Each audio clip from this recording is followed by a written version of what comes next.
Welcome to the Clinician Voice Podcast. I'm Robin Geiger, Senior VP of Clinician Advocacy for Ingenivis Health.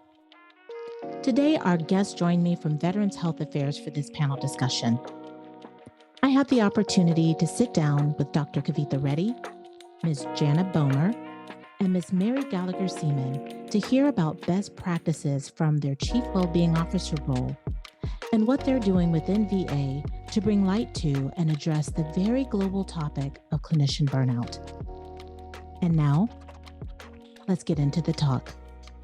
Dr. Kavitha Reddy is currently a board-certified emergency medicine physician at VA St. Louis Healthcare System in Missouri and a fellow of the American College of Emergency Physicians. She currently serves as the Associate Director of Employee Whole Health within VHA's Office of Patient-Centered Care and Cultural Transformation. She is also an assistant professor in emergency medicine at the Washington University School of Medicine. Ms. Jana Bomer is a registered dietitian, nutritionist, and current employee wellness coordinator at the James A. Haley VA Health System, as well as a clinical champion for employee whole health in the VHA Office of Patient-Centered Care and Cultural Transformation. She is co-lead of the Chief Wellbeing Officer Program, as well as co-lead of a VHA Reducing Employee Burnout of Optimizing Organizational Thriving, better known within VA as REBOOT, Task Force Implementation Team. And Ms. Mary Gallagher-Seaman is a registered nurse whole health consultant within the Veterans Health Administration's Employee Whole Health Team. Mary has been an RN for more than 30 years, with VA since 2005 in progressive leadership roles, and receiving several awards of accomplishments for her service in nursing. She maintains board certification in gerontological nursing and as a nurse executive. She currently serves as a co-lead of the Chief Wellbeing Officer CWO program. Now let's hear from our guests, Dr. Kavitha Reddy, Ms. Mary Gallagher-Seaman, and Ms. Jana Bomer. Welcome. Thank you for partnering with us on this inaugural podcast. I'm looking forward to spending some time with you and hearing about your internal programs and some shared best practices. So let's get into it and really focus on how we can inspire change. Mary, let's start with you. As a nurse, what are you seeing within VA as contributing factors for clinician burnout? Oh, thank you, Robin. Great question. Certainly, when we speak to nurses and others, we really have heard often that they're concerned about the disconnection from their own kind of mission, aspiration, and purpose, the reason we went into healthcare.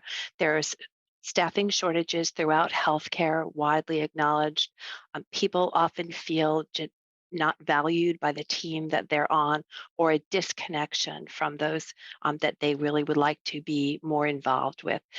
There's also the parts of practice inefficiency, systematic drivers of that feeling of disconnection and burnout. We can also often hear the challenges around not being in a culture of well-being to the extent that one would like. And then there's also the aspect of personal resiliency. Over time, people can really disconnect from their own self-care, their own opportunities to bolster that. Wow, great. So I know that you've been at the VA since 2005, and I really appreciate your perspective. I'm looking forward to just hearing more from you within our time. If we could now just pivot a little to Dr. Reddy. VA is the largest integrated healthcare system in the country. How would you describe the support system for clinician work-life balance and well-being within the VA system? Well, Robin, it's interesting to think about, right?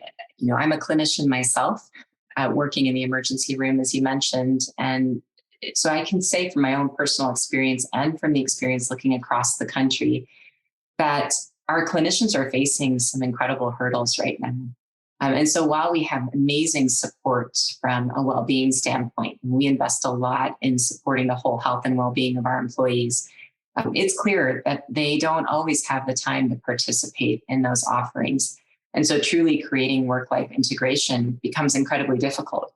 And you not only have to get innovative, but you have to start to look at the environment that clinicians work in and ask ask, how can we actually make the environment better so that you can think about your well-being, so that you can think about your self-care, so that now the approaches that we talk about are realistic. And it requires thinking about this at a systems level. And I would say, coming out of the pandemic, the VA has really put a huge magnifying lens on the need for system structures, honestly, to support clinician work-life well-being. And so very excited to say that the VA has made a huge commitment in reducing employee burnout and optimizing organizational thriving. We term that REBOOT, and stood up under the leadership of our amazing central office leaders, Dr. Mark Upton, Dr. Maureen Marks, Jessica Bongiorni. I had to say their names out loud because it's incredible the kind of emphasis they have put on looking at well-being of all of our employees. And so through this REBOOT task force, we've actually been looking at what are the needs of clinicians, non-clinicians, all types of employees, and where can we start to create more support. And specifically what came out of there was the need to look at the specific drivers of clinician burnout. And so we really looked at the industry. What is the industry doing? How are they addressing these needs? Right. And we came to learn over the years about WellMD and Stanford's amazing work in cultivating chief wellbeing officers throughout the country. And as we learned more, realized this is a tactic we can deploy here. And so one of the major programs that VA is and has been launching is around chief wellbeing officers for clinicians. So we're really happy to talk more about that with you today. But it's just one example of how VA is starting to look at this issue, not only from an individual need, but from a system need. Well, it sounds like you've definitely done a lot of work to make sure that you're supporting your clinicians on the front line. And I'm definitely interested in hearing more about that and best practices that can be shared with our listeners.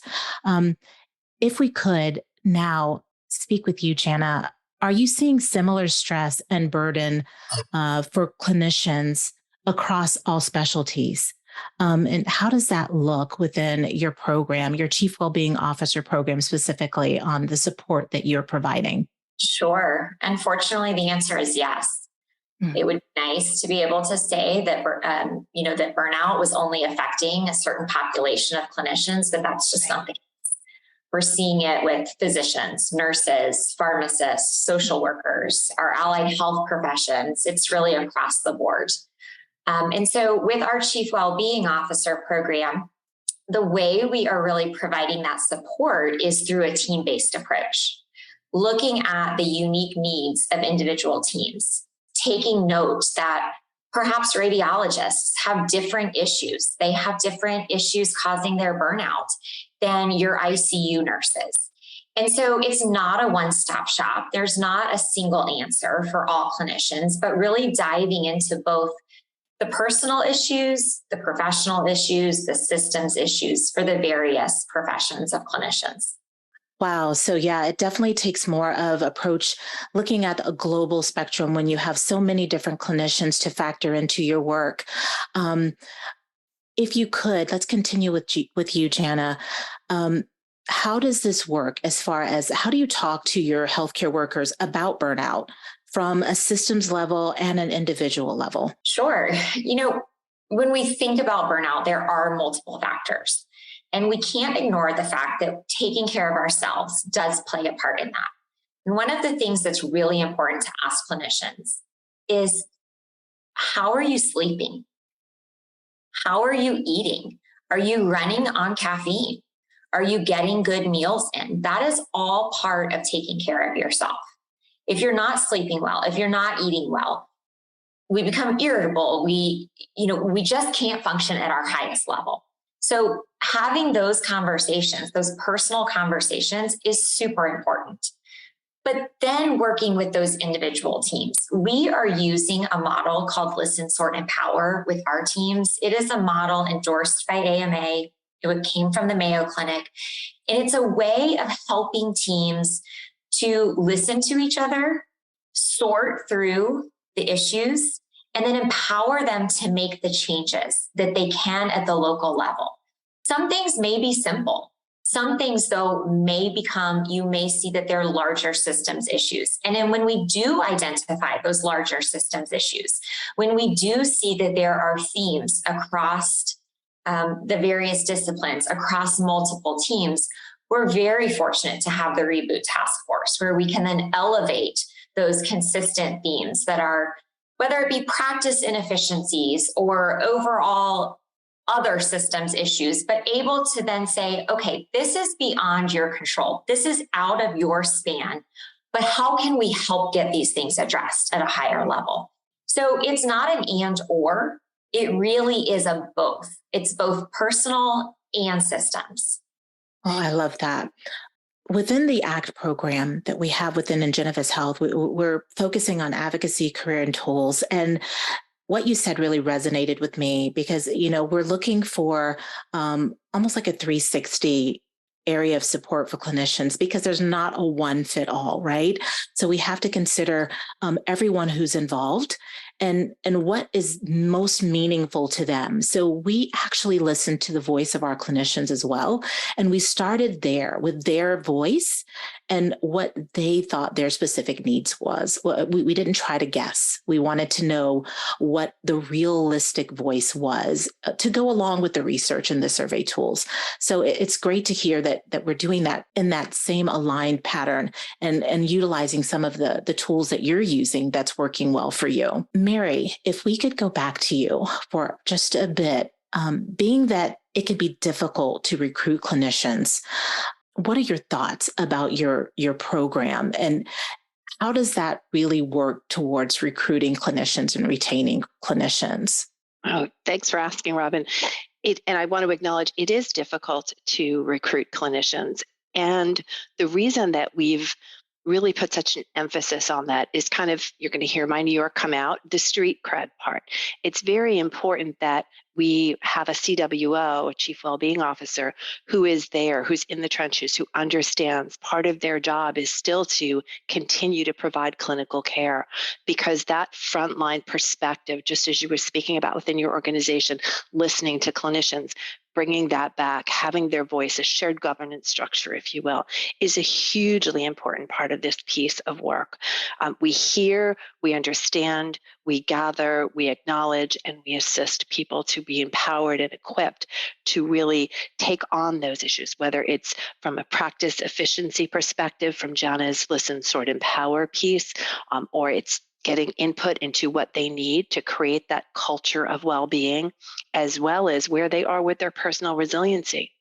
This is a cultural change on many levels, right? Some of the factors that are so challenging are inbred in our training.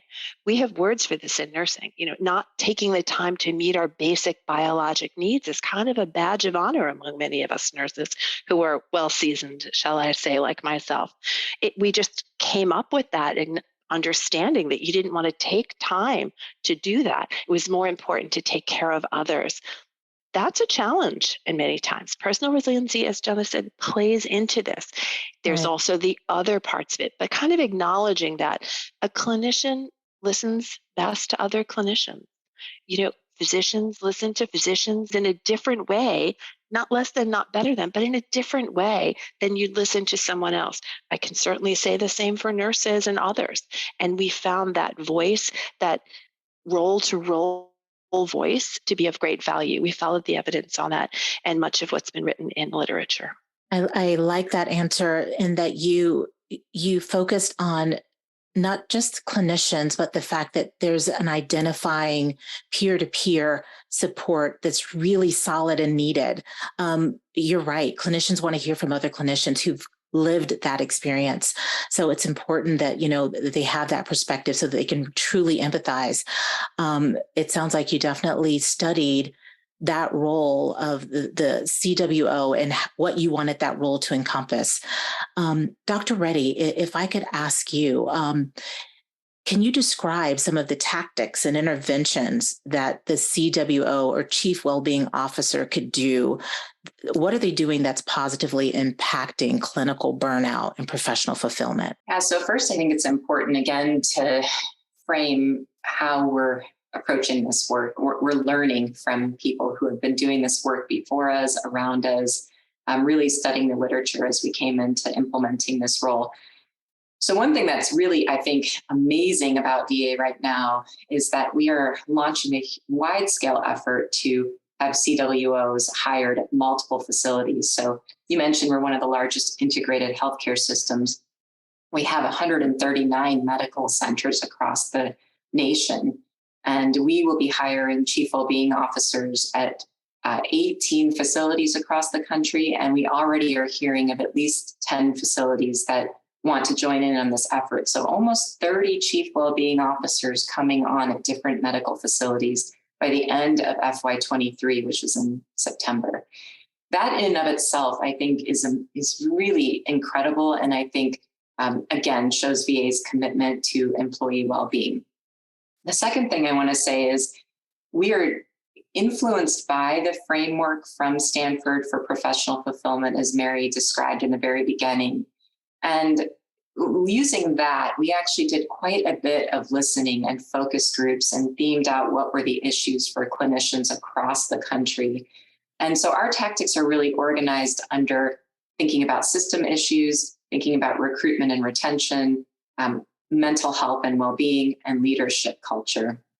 That guides our thinking even further. So some of the examples of what chief well-being officers can do, and we hope will be able to do locally, is to look at the inefficiencies in practice, really start to get to know the different service lines and departments and create champions within those departments, understand what their pebbles are, so to speak, right? And as Jana said, where there are issues across the facility, raise those up to the leadership for action. This is all about where is your sphere of control and influence, and the chief well-being officer can raise that level of control and influence. That's our hope. In addition to looking at what those inefficiencies might be in local practices, they can really help with what are the trainings that are happening? Are they needed? Are they duplications? Are they really getting to quality, safety, value, and improving our outcomes? Or can they be removed? We should be looking at meeting management. Do we need this meeting? Do we have an agenda? Do we know what the outcome is? Is it strategic? Or could we have sent a few emails and gotten to the bottom of this? Looking at documentation burden. A lot of times how we document, the templates that we use, looking at best practices from team to team about who's able to actually shut the computer off at an efficient time. How can we compare those practices in documentation? That is the kind of work we hope that the chief well-being officer tactically can do. But I really would be remiss if I didn't say, ultimately, we all know focusing on leadership is the critical piece of this. We've known that for a long time in VA, and I'm sure every healthcare organization out there listening knows that. People leave organizations when their leaders don't support them and don't create safety.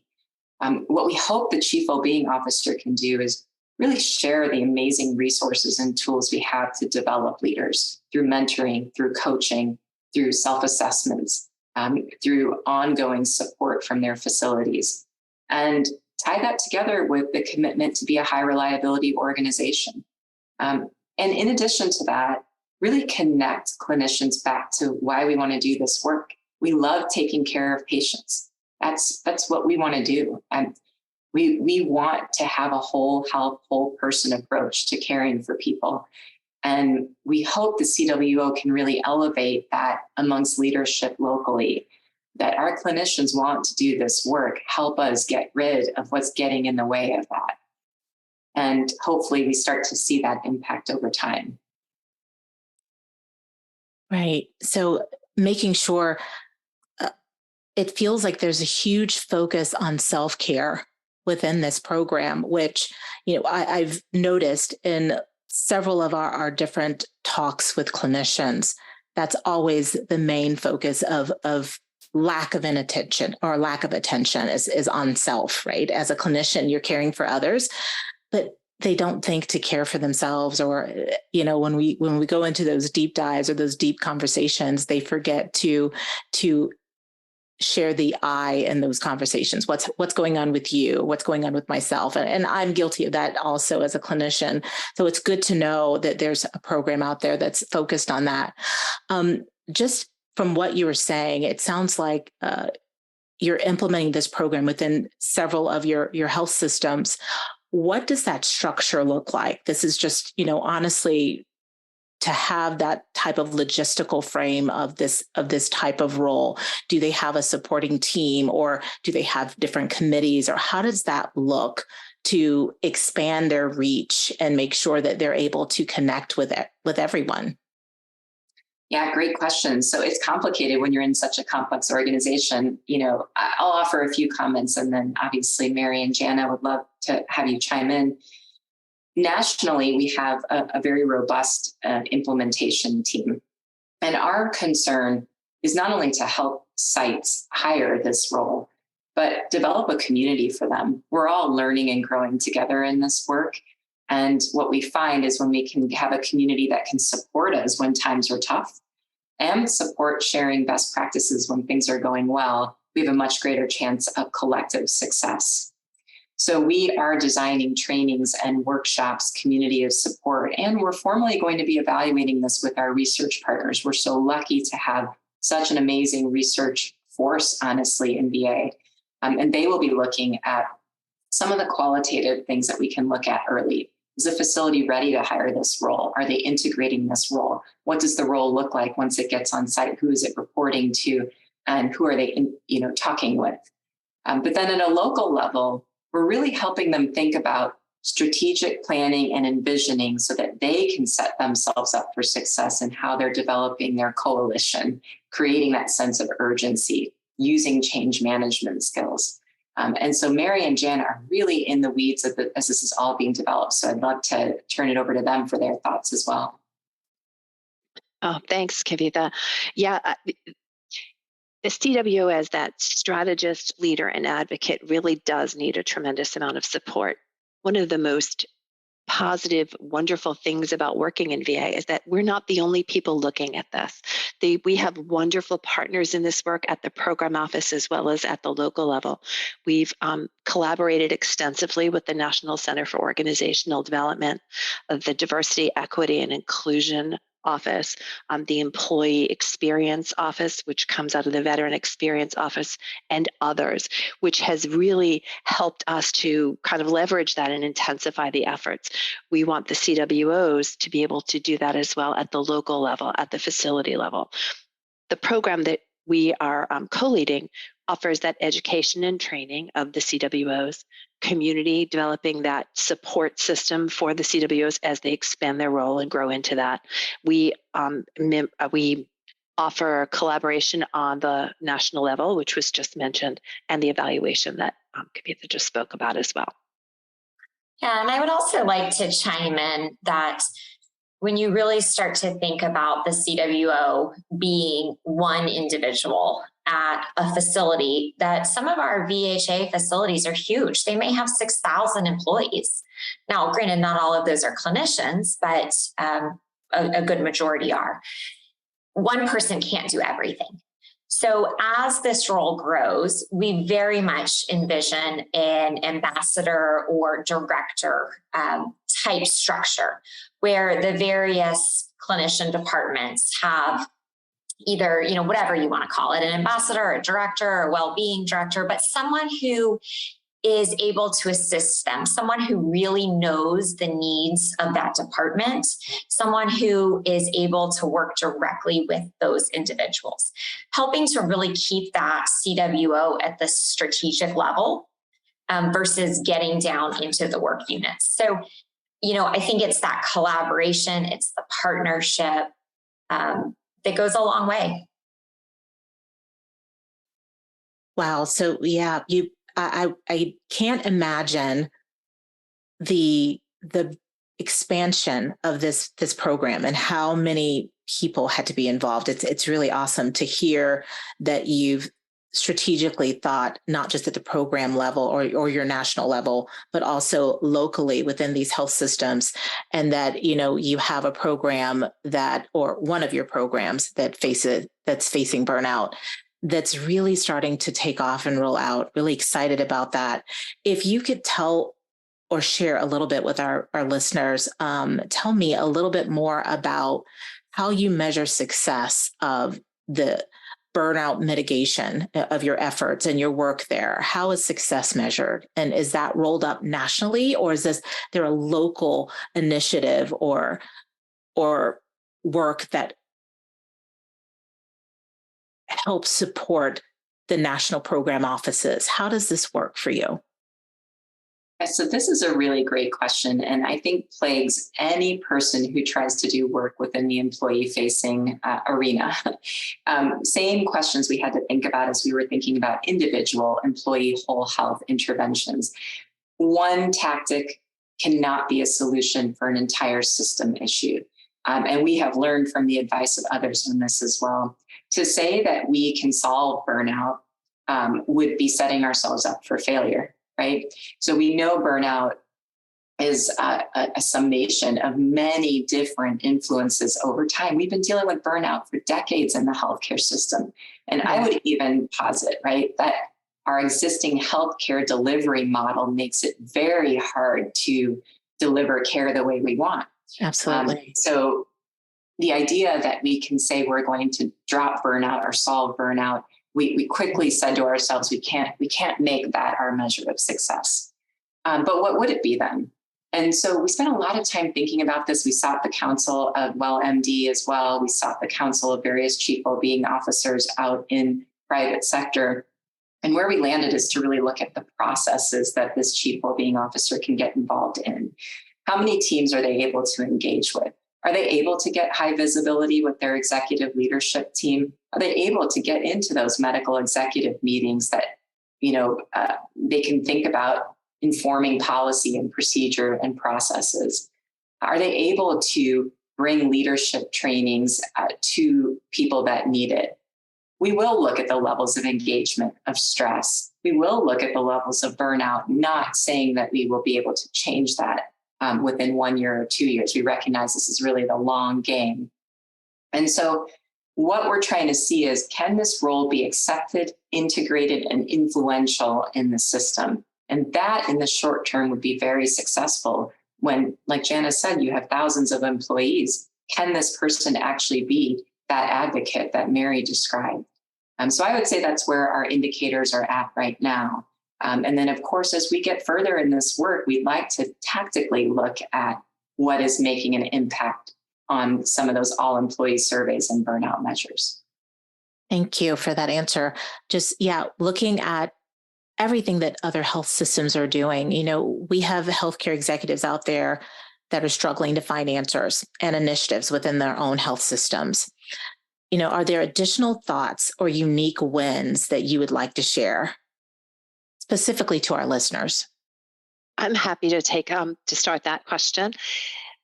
Thank you, The amount of collaboration that we've received in doing this work has really, I would say, warmed my heart, but that's not really where we're going with this. It's provided such depth of what others are doing. People are willing to share and talk about it. I think the more that we're able to learn from others and share our own journey is really important. The other piece is that burnout has been, as Kavitha had mentioned earlier, it's been around for quite a while. This isn't going to be solved quickly or overnight. We're looking at this as a journey to change culture in many respects. So really giving it the space and time that it needs, as executives understanding that at 1 year, your return may be small. At 3 years, it will be larger. And at 5 years, it's going to be much larger. So allowing it the time and space to develop. The other part is that one thing that we learned during a pilot early on was that a chief well-being officer really is a full-time role. We envision it as someone who answers directly to executive leadership, has that ability to communicate, is at the table for all decisions which would impact clinician well-being, which in healthcare is almost everything, but really making sure that they have that seat and voice at the table. And that they're using, as Jana mentioned, whatever structure that they've developed, whether it's a counselor structure, a director's kind of structure, to look at bringing others in a shared governance approach so that the voices are heard. It's not just about the numbers, it's really hearing the stories, the successes, and the challenges that exist. And I would just add on to that, all of that, what Mary said is, it's not one thing. If it was one thing that was going to solve burnout, everyone would have already done it. It's multiple tactics. It's multiple things. It's looking at the culture. It's looking at what are the inefficiencies. It's looking at what are we doing to take care of ourselves. You know, the dietitian in me always uses the reference. How do you eat an elephant? It's one bite at a time. So it's over time. We continue to work on this. We continue to change this culture. And I'll add on to that. So in your question, you kind of asked about unique wins. I think in the VA, what is unique and has kept me so excited about this work is, again, looking at how we can actually transform the healthcare system to be one that we all want to deliver care in.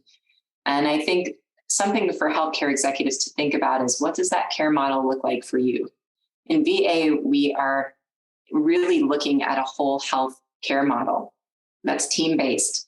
And so your providers, your clinicians have a lot of resources to tap into. Health coaches, instructors, providers, educators, a lot of people that can help to care for that individual and ease some of the burden that traditionally has been on a single person's shoulder. The other piece of what can be exciting about that is, how do you build the structure so that what you are incentivizing is the quality of care and the quality of the outcome for the patient? And once you start building structures around that can actually create ripples for the burnout of the clinicians delivering the services. So the challenge, I guess I'm saying, is to think big. And we are doing that, thinking big, I think, in VA with the whole health system, the whole health approach to care. And the second thing I'll add to that is, invest in your leaders. Don't assume that those frontline supervisors and managers know what to do from a leadership standpoint. I think many of us can say we were put into that role because we were hard workers and you were managing. But leadership is different, right? It's different to really hold the space for psychological safety so people can tell you, this isn't efficient. Mental health wise, I need help. I'm struggling, or I need more support. When you create that environment, we see teams thriving. We really do, because they ask for resources. They're upfront and proactive. They're engaged. So spend the time and the energy to invest in every level of leadership. And I think we've seen success where sites have done that. I think that's a wonderful response. And I think what we've noticed historically is, just because we're leaders, it doesn't mean that we have all the answers. And then being able to have that re-education, those reminders, is really important. Not just because you get desensitized. I don't think it's that. I think we're multitasking always. So being reminded to focus on creating that psychological safety, I agree. It's so important. We have within Genevis and our company brands dedicated lots of resources, but also we have a dedicated team in HR to training, change management. We're focused on climate. We're making sure that we're focused on all of our brands and all of the systems and how we work together. Collaboration is huge. And what I'm hearing is that you collaborate often, and you're sharing not only resources, but challenges. And that's really huge. So maybe speaking about that psychological safety can go into this next question that I have for you. And it's, how can we move forward to strengthen the healthcare system and retain clinicians? And I know that's a big question, but I'm wondering what your thoughts on strengthening the entire healthcare system. I mean, what do you think? What are your thoughts on that? Well, the team knows I'll probably jump in excitedly, but the National Academies of Medicine just released a phenomenal report on achieving whole health. And I think for anybody out there listening, it is worth the read, especially the summary part of it, because while it is very proactive and bold, as we're saying, this is really telling us how we have to change the healthcare system. And I think all three of us as clinicians, I'll let Mary and Janet share their thoughts. But I want to work in a system where I can spend the time with the patient, knowing what matters most to them and making sure that I'm delivering really safe care that's current, that's evidence-based, and really tapping into all the different approaches that would support them living a high quality of life. And if I could work in a system like that, I would work for a very long time. Fortunately, what I see are all of my colleagues becoming more burned out in the current model, which tends to be fragmented, tends to have a lot of administrative burdens so that we can meet the need of quantity of care and not so much quality. And I realize there's tensions there between making sure everybody has access to high quality care and we still take care of our people. But what will strengthen the healthcare system is building it so that we all actually want to continue delivering this care to people and continue to love delivering that care. And so I really think we have to all to collectively think about what that system looks like. And that's what this report talks about. It's team-based, it's proactive, it addresses the social and structural determinants of health, and it thinks about all the components of health and well-being that really impact our life. So I will stop there and let Mary and Jana share their thoughts too. Thanks, Kavitha. Hard to follow that. And I'll just say ditto. And for me, it's a personal journey as well. The Surgeon General's report really talked about the well-being of healthcare professionals, or lack thereof, as a public health advisory issue. So I take that very personally. I want to make sure that I'm entering into a healthcare system that's, to paraphrase Walter Cronkite, healthy, systematic, and caring. So I think that it's bigger than what we're looking at. We are at the core of the healthcare system. We're at the front line doing this work, and we want to support those people using a shared governance structure so that their voices can be heard, the conduit certainly of a chief well-being officer and many other efforts, but making sure that they're part of the decision making. Thank you, Mary. And Jana, we really appreciate your time today. I know you've spoke on this earlier. You talked about whole health and you shared some practices with the CWO. My question for you is specifically about your role as a nutritionist and dietitian. How does that factor into everything that we talked about today? Sure. It goes back to that taking care of ourselves and the fact that so many of the things that happen to us are related to what we're eating. When you think about headaches, pain, bad moods, that all comes back to our food. And so food, when we go back to the old saying, food is medicine, it truly is accurate. If we are fueling ourselves with healthy, nutritious items, we're going to be in a much better place than if we are filling ourselves up with all kinds of sugar. The impact of what we eat on the way our body and our mind is affected is astounding. We could talk for hours and hours on all of that, but really and truly taking care of ourselves. And, when we think about healthcare systems, does the healthcare system have healthy options for their employees? If the only answer is a vending machine and you have a physician who's on call and is running to the vending machine and getting a Coca-Cola and a Snickers, we are not taking care of our employees. We need to have options available to them that are easy to access and also healthy. So it impacts us on so many levels. And I think as healthcare systems, sometimes we need to think about those little things. It doesn't necessarily have to be a really big, huge thing, but is a lounge stocked with good items? Are there apples and bananas everywhere? Or are there Snickers bars? Wow, impactful statements. And you're certainly right. It's everything that we've talked about today. It's just been inspiring and my pleasure. And your focus on whole health and shared best practices is certainly appreciated today. It's been wonderful talking to you, connecting with you. Dr. Reddy, Mary, Jana, thank you for your service and support of veterans and all you do for whole health and improved well-being. I appreciate you meeting with me today. It's been great. Thank you, Robin. Thank you. Thank Our you. pleasure. Until next time. Thank you.